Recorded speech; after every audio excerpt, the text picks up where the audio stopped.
আজকে আমরা শিখব কিভাবে ইংরেজিতে আমরা আমাদের শহরকে বা আমাদের গ্রামকে বা আমাদের দেশের বাড়িকে খুব সহজেই বর্ণনা করতে পারি। Tell us about your home town, মানে আপনি যেখানে বড় হয়েছেন সেই জায়গা সম্পর্কে আমাদেরকে কিছু একটা বলুন। এই প্রশ্নটা কিন্তু অনেক ইন্টারভিউতে, আইএলটিএস স্পিকিং টেস্টে খুবই কমন।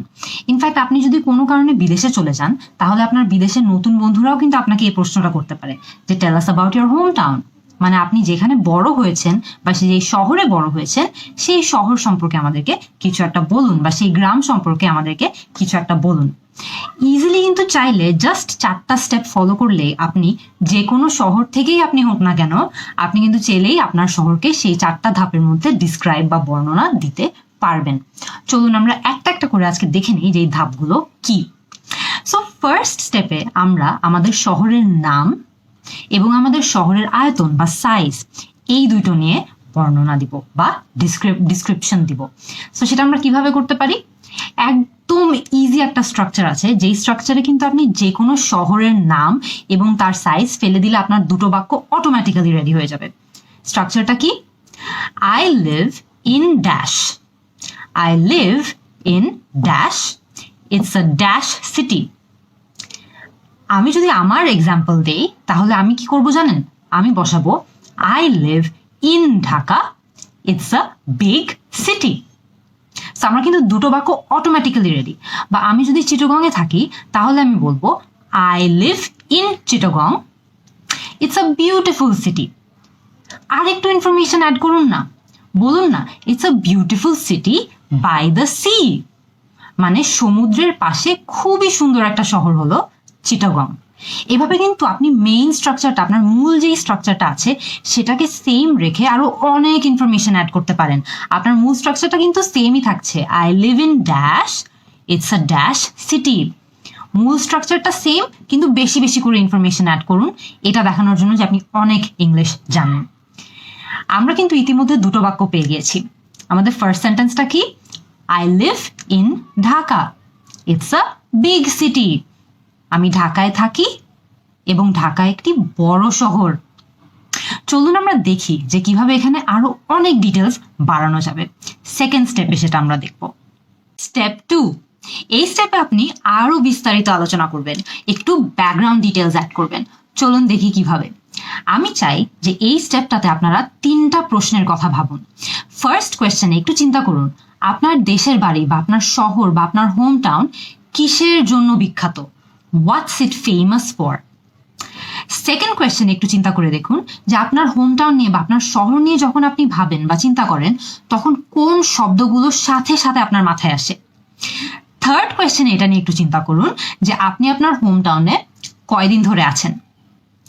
চলুন আমরা একবার একটু রিভাইজ করি আমাদের কাছে কি কি সেন্টেন্সেস অলরেডি আছে। I live in Dhaka, it's a huge city. এখন আমরা যে 3টা প্রশ্নের কথা আলোচনা করলাম সেই 3টা প্রশ্নের জবাব এক এক করে দেই। প্রথম প্রশ্ন কি ছিল? আপনার হোম টাউন বা আপনার দেশের বাড়ি বা আপনার শহর কিসের জন্য বিখ্যাত?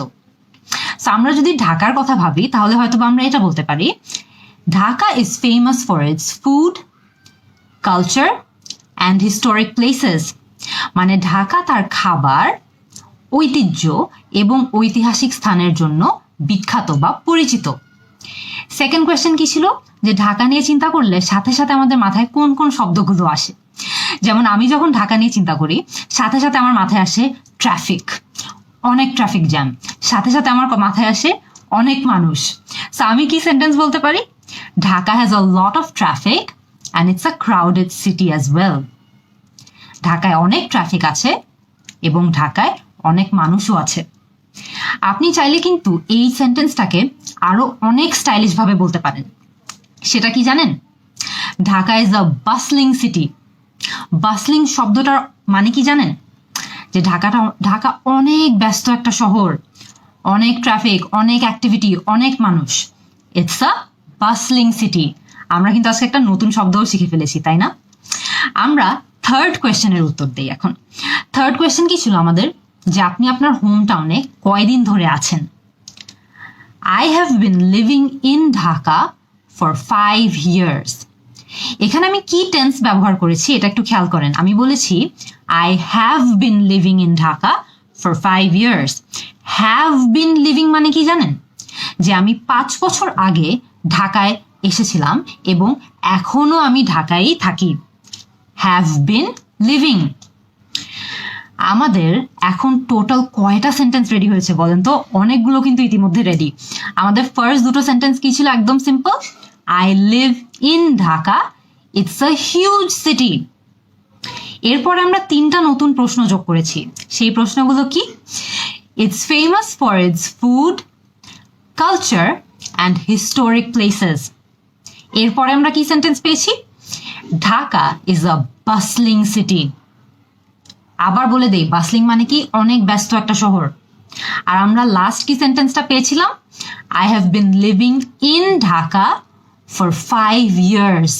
আমি 5 বছর ধরে ঢাকায় থাকছি। আরো অনেক ডিটেলস অ্যাড করা সম্ভব, কিন্তু চলুন আমরা এর পরে স্টেজে দেখি যে আরো ডিটেলস আমরা কিভাবে আমাদের শহর নিয়ে বা আমাদের গ্রাম নিয়ে অ্যাড করতে পারি ইংলিশে। এখন আপনি বলুন যে আপনি আপনার শহর বা আপনার দেশের বাড়ি সম্পর্কে সবচেয়ে বেশি কি পছন্দ করেন অথবা সবচেয়ে বেশি কি অপছন্দ করেন। এটার জন্য আমি আপনাদেরকে একটা হ্যাক বা একটা কমন স্ট্রাকচার দিয়ে দেই। স্ট্রাকচারটা কি জানেন? I love living in dash, it's a great city with dash. এই হয়ে গেল আপনার স্ট্রাকচার। এই যে আমি ড্যাশ বা ব্ল্যাঙ্ক স্পেস দিয়েছি না আপনাদেরকে, এই ড্যাশগুলোতে আপনি ইচ্ছা মতো আপনার ডিটেলস অ্যাড করুন।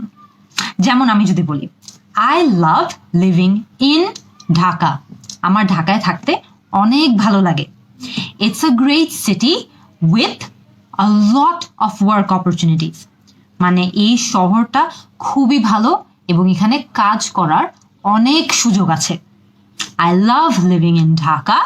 It's a great city with a lot of work opportunities.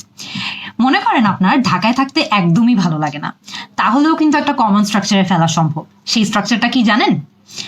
I don't like living in Dhaka বা I don't like living in dash। এই হলো আপনার স্ট্রাকচার।